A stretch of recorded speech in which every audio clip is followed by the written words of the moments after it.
Welcome back friends, welcome to my new video on the series of fraction। अब हम fraction के बिल्कुल and पे आ चुके हैं, तो हम केवल क्वेश्चंस लगाएंगे और हमारे लास्ट टॉपिक जो रह गया है वो है आपका multiplication and division of fraction. बहुत सिंपल टॉपिक है लेकिन उसमें भी बहुत गलतियां बनाती हैं। क्या क्या गलतियां नहीं करती हैं वो भी मैं बताऊंगा इस वीडियो में आपको। फिलहाल ये बच्चे 3 क्वेश्चन कर देते हैं, लेकिन देखिए अगर आप लोगों ने प्रीवियस वीडियो नहीं देखे तो प्लीज जाकर उसे देखिए, बिकॉज उसमें मैंने पूरे बेसिक्स बता रखे हैं आपको, एप्लीकेशन बता रखा है, कैसे टाइप्स होते हैं, कैसे क्वेश्चन अटेम्प्ट करने होते हैं, वो एक एक प्रोसीजर मैंने स्टेप्स के साथ आप लोगों को बता रखा है। तो और ये 4 5 6 साल में दिख रहा होगा, इसका मतलब 3 क्वेश्चन ऑलरेडी हम करवा चुके हैं। अब वो 3 क्वेश्चन जो है आपके बेसिकली इनसे ज्यादा इंपॉर्टेंट है, ये भी इंपॉर्टेंट है बट इनसे ज्यादा इंपॉर्टेंट है, बिकॉज ये तो आपके सीधा सीधा एप्लीकेशन बेस्ड क्वेश्चन है। उन क्वेश्चंस में आपके बेसिक्स भी लगे हुए हैं, उन 3 क्वेश्चंस में आपके बेसिक्स भी लगे हुए हैं। तो इन क्वेश्चन को एक बार ध्यान से देखिए आप। ओके, तो पहला क्वेश्चन है एडिशन का है, दूसरा सब्ट्रैक्शन का, तीसरा मैंने केवल कन्वर्ट लिखा हुआ है। ठीक है, सबका मतलब समझ जाएंगे, लेकिन इससे पहले कि मैं क्वेश्चन अटेम्प्ट करना स्टार्ट करूं, आपको एक चीज बता देता हूं मैं कि जब फ्रैक्शन का हम एडिशन करते हैं तो हमारे पास नॉर्मली एक छोटी सी प्रॉब्लम आती है कि कौन सा मेथड यूज करें, चाहे एडिशन करना है, चाहे सब्ट्रैक्शन करना है, चाहे कोई सा कंपैरिजन करना है, तो कौन सा मेथड यूज करें। तो हमारे पास दो ही मेथड है, एलसीएम एंड क्रॉस मल्टीप्लिकेशन। तो स्टूडेंट्स ने ऐसे सवाल पूछा कि सर कौन सा मेथड यूज करें। तो देखिए आप एक चीज गार्ड मान लीजिए कि अगर रेस्ट्रिक्शन दिया हुआ है कि आपको एलसीएम यूज करना है तो आपको वही करना पड़ेगा, क्योंकि मार्क्स ही वही मिलाएगा आपको। सब्जेक्टिव में हमेशा रेस्ट्रिक्शन होता है, ऑब्जेक्टिव में कोई रेस्ट्रिक्शन नहीं होता, बिकॉज यहाँ आंसर से मतलब होता है। अगर हम टोटल देखें, सारे रेस्ट्रिक्शन हटा दें, सब कुछ देखें, टोटल देखें, तो जब आप दो फ्रैक्शनल नंबर के साथ डील कर रहे हो, यहाँ दो है, दो के साथ डील कर रहे हो, तो हमेशा क्रॉस मल्टीप्लिकेशन प्रेफर कीजिए। बेसिकली आपका टाइम सेव करता है, हमेशा टाइम सेव करता है। ओके, अगर आप दो से ज्यादा फ्रैक्शनल नंबर के साथ डील कर रहे हैं तो आप एलसीएम के साथ डील कीजिए, एलसीएम मेथड यूज कीजिए। ओके, तो मैं इन दोनों को क्रॉस मल्टीप्लिकेशन से यूज करूंगा, आप एलसीएम से करके देखिएगा, और अगर दोनों से आंसर सेम आ रहे हैं इसका मतलब आपको बेसिक सारे क्लियर हो गए हैं फ्रैक्शन के। इनके ऊपर देखिए आप, इसमें जो स्टेप्स लिख रहा हूं वो फॉलो करना बहुत जरूरी है for both the exams as well as for academic and as well as for competition exams. उसका रीजन ये है, उसका रीजन सिंपल सा ये है कि जो आंसर आते हैं उन स्टेप्स से बिल्कुल परफेक्ट आते हैं। क्यों आते हैं, कैसे आते हैं, मुझे भी क्वेश्चन में करूंगा ना एंड पे, तो आपको बिल्कुल समझ में आ जाएगा। पहला चीज करना होता है आपको क्रॉस मल्टीप्लिकेशन से क्रॉस साइन लगाना होता है। देखिए क्रॉस मल्टीप्लिकेशन में जो साइन क्रॉस रहता है वो हमेशा न्यूमरेटर के लिए होता है, डिनोमिनेटर के लिए नहीं होता, ये पहली बात है। ठीक है, और एक बहुत इंपॉर्टेंट बात है जो काफी बच्चे भूल जाते हैं कि क्रॉस मल्टीप्लिकेशन जो क्रॉस साइन होता है वो केवल और केवल न्यूमरेटर को बताने के लिए होता है, तो डिनोमिनेटर की जरूरत है, because we all know that sum of any two fraction number always give a fraction number, और अगर सब्ट्रैक्शन पॉसिबल है, अगर नेगेटिव सब्ट्रैक्शन नहीं दे रहा है तब भी आंसर आपका फ्रैक्शन नंबर ही आएगा, ये हम सबको पता है। तो फ्रैक्शन नंबर डिनोमिनेटर भी एक इंपॉर्टेंट पार्ट प्ले करता है, डिनोमिनेटर भी चाहिए, तो क्रॉस का डिनोमिनेटर दे देता है, डिनोमिनेटर कैसे, डिनोमिनेटर जो है सामने सामने मल्टीप्लाई करना, मल्टीप्लाई है लेकिन सामने सामने मल्टीप्लाई करना पड़ता है। ओके, तो ये पहला स्टेप होता है इसमें।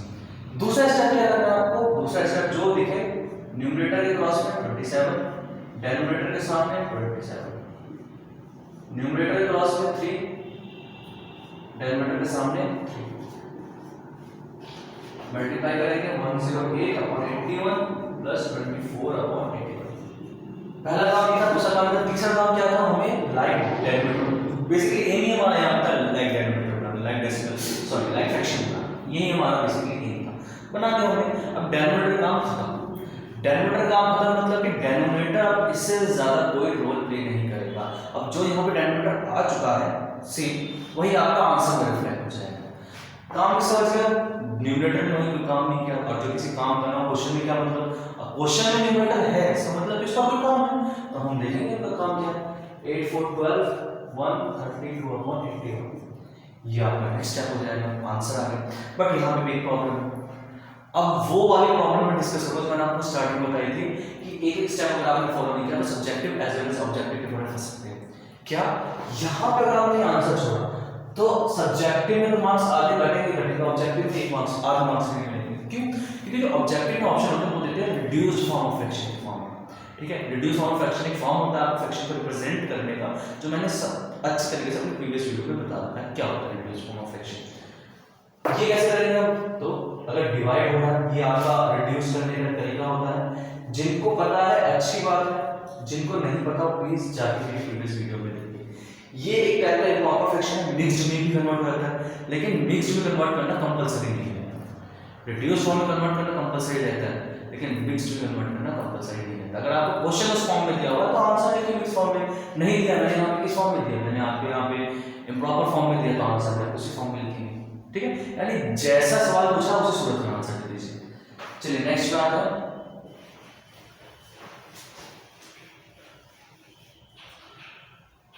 अब इसको भी हम कैसे अटेम्प्ट करेंगे, क्रॉस और एक सामने मल्टीप्लाई, 5 के क्रॉस में 7, 8 के सामने 7 माइनस 4 के क्रॉस में 8, 7 के सामने 8। एक बार फिर से स्टेप देख लीजिए आप।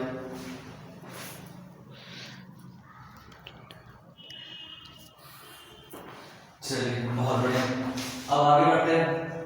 जो मल्टीप्लाई किया उसका आंसर आ जाएगा। अब यहाँ पे आपको मालूम डेरिवेटिव का आंसर था, अब न्यूमरेटर में जो बोला गया वो हम कर देंगे 35 माइनस 32 3/56। अब इसको आप ऐसे छोड़ सकते हो क्योंकि पहली बात है इम्प्रॉपर है नहीं जो मिक्स्ड में कन्वर्ट करेंगे। दूसरी बात ये एक रिड्यूस फॉर्म ऑफ फ्रैक्शन ही है। रिड्यूस फॉर्म ऑफ फ्रैक्शन में कैसे होता है, कैसे पहचानते हैं, सब मैंने बता रखा अपनी प्रीवियस वीडियोस में, तो प्लीज जाइए और देखिए, क्योंकि इस वीडियो में बता दूंगा फिर उस वीडियो को मैं तुमने रह जाएगा। ओके आगे कंटिन्यू करते हैं। अब देखिए ये क्वेश्चन मैंने सिर्फ लिखा है कन्वर्ट दिस इनटू व्हाट, आप पूछ सकते हैं ना इनटू व्हाट, किसमें कन्वर्ट करना है। तो देखिए ये कौन सा फॉर्म है, पहचान, एक मिक्स्ड फ्रैक्शन का फॉर्म है और मिक्स्ड हमेशा प्रॉपर कन्वर्ट होता है। ओके बाय वैसे आपको क्वेश्चन दिया जाएगा हमेशा पेपर में कि आपको इसमें इम्प्रॉपर फ्रैक्शन में कन्वर्ट करना है, बट मैंने काफी स्कूल्स के ऐसे पेपर देखे हैं जिसमें केवल कन्वर्ट लिखा है तो क्वेश्चन गलत नहीं होता, क्वेश्चन बिल्कुल सही होता है, क्योंकि भाई सबको पता है कि मिक्स्ड है प्रॉपर में कन्वर्ट होगा, प्रॉपर में तो कन्वर्ट होगा नहीं, और लाइक एंड लाइक में कन्वर्जन का यहाँ पे कोई काम है नहीं। ओके तो कन्वर्ट अगर मैं कर रहा हूँ मिक्स पे तो इम्प्रॉपर में करूँगा, इम्प्रॉपर दे दे मिक्स में करूँगा, प्रॉपर एक शहजादा शहंशाह है वो किसी में कन्वर्ट नहीं होगा। ये कन्वर्ट करना है तो कन्वर्ट करने का तरीका भी मैंने बता रखा है। ओके कन्वर्ट करने के लिए हम एरो लगाते हैं स्टार्टिंग फेज में, बाकी हमें आदत पड़ी जा रही है। डिनोमिनेटर के उसका एज इट इज लिखा है, चाहे इम्प्रॉपर से मिक्स में चाहे मिक्स से इम्प्रॉपर में लिखा, और न्यूमरेटर के लिए हमें पता है क्या करते हैं, प्लस मल्टीप्लाई प्लस, मैंने बोर्ड मार्क्स के थ्रू इसका लॉजिक समझाया था आपको। तो इसका टोटल आंसर आ जाएगा 125/30। ओके ये मेरा आंसर आ गया, ये प्रॉपर फ्रैक्शन में, ठीक है। तो हमारे क्वेश्चन की सीरीज में यही तक क्वेश्चन था जो खत्म हो गया। आज हमारा नया टॉपिक जो स्टार्ट होगा वो है multiplication and division of fraction. ये लास्ट टॉपिक है आपका फ्रैक्शन का, इसके बाद फ्रैक्शन सीरीज खत्म हो जाएगी। एक और टॉपिक बचता है आपका जो एकेडमिक लेवल का है, वो है आपका HCF and LCM of fraction. इसमें बेसिकली हम क्या करते हैं कि जैसे एलसीएम लेते हैं, एलसीएम लेते हैं मालूम सबको, एलसीएम लेते हैं सेम प्लेटफॉर्म पे लाने के लिए, एचसीएफ लेते हैं एक हाईएस्ट फैक्टर निकालने के लिए, कॉमन फैक्टर जो कई सारे नंबर्स हैं उसको निकालने के लिए। लेकिन ये हमें पता है होल नंबर और बाकी नंबर में कैसे लगता है, लेकिन फ्रैक्शन में हमें नहीं पता था, इसलिए ये कंपटीशन वाला पार्ट है। तो अगर आप लोगों को चाहिए इसकी वीडियो तो आप कमेंट में जरूर बताएं, मैं वीडियो तक बनाऊंगा, बिकॉज अभी मैं एकेडमिक लेवल पे फोकस कर रहा हूँ। ये अब तक जो मैंने करवाया है ये कंपटीशन लेवल पे भी काम करता है। कंपटीशन लेवल और एकेडमिक लेवल में हमेशा एक फर्क रहता है, वो आपका HCF and LCM of fraction. ये कोई सी भी क्लास रेफर कर सकते हैं, तो एकेडमिक के लिए भी कर रही है, सब्जेक्टिव के लिए कर रही है, ठीक है। ये 12th के बाद जो एकेडमिक के आपके एप्टीट्यूड टेस्ट होते हैं उसमें भी यूज होता है, और आपसे रिक्वेस्ट है कि एक बार गो थ्रू कीजिए इसे, ठीक है। अब हम अपना नेक्स्ट टॉपिक करते हैं, उससे पहले आप एक सॉल्यूशन देख लीजिए।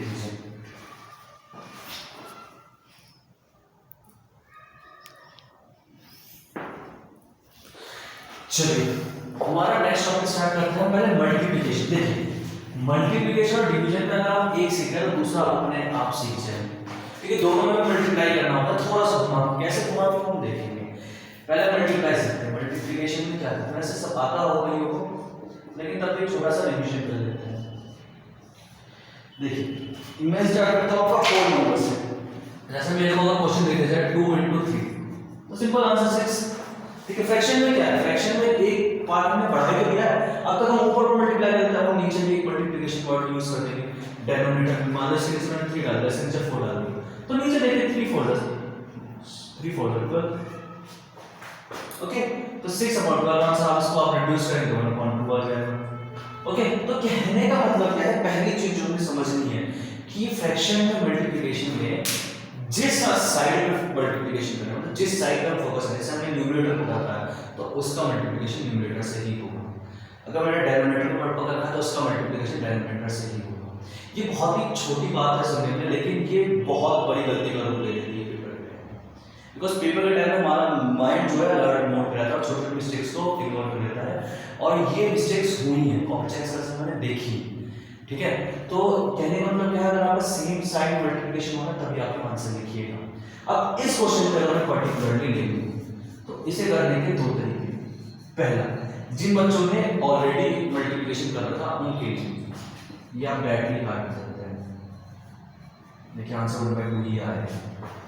ठीक है, ये किया कैसे मैंने, देखिए इसको करने के लिए दिमाग में क्या रखना है कि जो कैंसिलेशन है, कैंसिलेशन मतलब क्या है कि किसी के टेबल में आ रहा है 2 2 4 इसलिए कर दिया, 3 1 3 इसलिए कर दिया, किसी के टेबल में आ रहा है तो डिवीजन वाला पार्ट, कैंसिलेशन वाला पार्ट आपको अपोजिट पार्ट्स में करना पड़ेगा, अपोजिट के चीजों पे करना पड़ेगा। अपोजिट पार्ट्स मतलब जैसे अगर आप न्यूमरेटर काटे तो आप डिनोमिनेटर से काटेंगे, मतलब न्यूमरेटर को पकड़ा है उससे कोई नंबर डिवाइड होगा तो डिनोमिनेटर से ही होगा।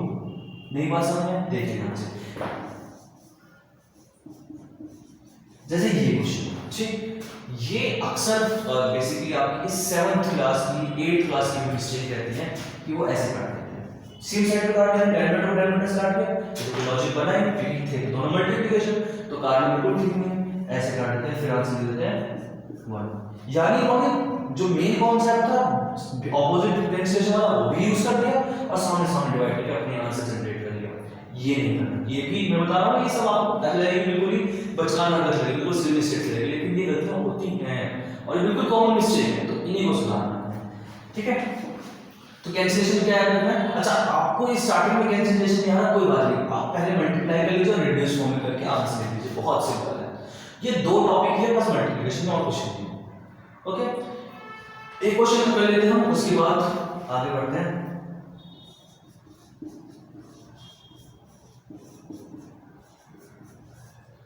इस बार मैं थोड़ा सा बढ़ा लिया, दोनों तरीके से यूज करके देख लेंगे हम। ठीक है, यहाँ पे आपको समझ में आएगा कि क्यों मैं ऐसा कह रहा हूँ कि कैंसिलेशन वाला मेथड सीखना जरूरी है। कि जो मल्टीप्लिकेशन बड़े हो जाते हैं ना तो आपका टाइम ज्यादा लगने लगता है, पहले सबको मल्टीप्लाई करो फिर उसका आप रिड्यूस फॉर्म निकालो, लेकिन अगर आप न्यूमरेटर कैंसिल कर दो जैसे 4 9 36, ये डिनोमिनेटर सॉरी न्यूमरेटर अगर 4 है तो डिनोमिनेटर का किसी भी नंबर में ऐसा कोई फैक्टर निकल रहा है 4 का तो हम डायरेक्ट कैंसिल कर सकते हैं, याद रखना अपोजिट पार्ट में। ठीक, अब 9 से देखिए 9 कैंसिल आउट हो गया, 7 से देखिए कैंसिल आउट हो गया 7 टाइम्स, और कुछ कैंसिल होगा नहीं, तो हमारा फाइनल आंसर आ जाएगा 7.5। अब मैं आपको टास्क दे रहा हूं कि आप इसको एक बार खुद से मल्टीप्लाई कीजिए और आंसर निकाल कर रिड्यूस फॉर्म में लाइए, ये आएगा। रिड्यूस फॉर्म में निकालना चला कि बात याद रखिएगा कि एक्सेप्ट वाला तरीका यूज कीजिएगा, वो ज्यादा इजी पड़ जाएगा आपको। सेम आंसर नहीं आ रहा तो दोबारा क्वेश्चन को ट्राई कीजिए क्योंकि आंसर यही आएगा। ठीक, अब नेक्स्ट हम आते हैं डिवीजन के ऊपर, division of fraction. Division of fraction को पढ़ने से पहले हम एक थोड़ी सी कॉन्सेप्ट पढ़ते हैं जिसे कहते हैं मल्टीप्लिकेटिव इनवर्स।